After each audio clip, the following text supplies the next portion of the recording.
हे सरकारच्या कामकाजावर खुश आहेत का? सरकारच्या आयडिओलॉजीवर ते विश्वास ठेवून आहेत का? सरकारनं केलेलं चांगलं कुठलं धोरण त्यांना मान्य आहे म्हणून त्या जनतेनं त्यांना बिनविरोध दिलं आहे का?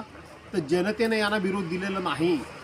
तर यांच्या उमेदवाराच्या विरोधात ज्या उमेदवारांनी उमेदवारी अर्ज भरले त्या उमेदवारांना धाकदपटशाही दाखवून किंवा त्यांच्याबरोबर आर्थिक व्यवहार करून त्यांना विकत घेऊन किंबहुना काही लोकांना खोलीमध्ये कोंडून ठेवून त्यांनी आपले उमेदवार बिनविरोध होण्याकरता म्हणून केलेला प्रयत्न, एक अत्यंत लांछनास्पद प्रयत्न तुम्ही बघितला असाल.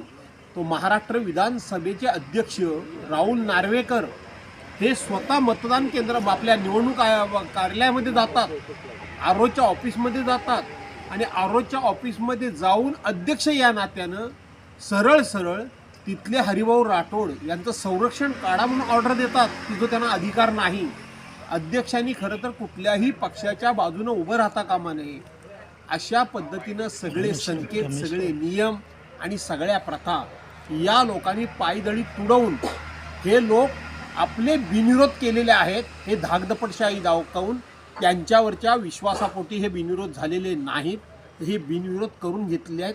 लोकशाही आणि संविधान यांना मान्य नाही म्हणून यांनी हे करून घेतलं.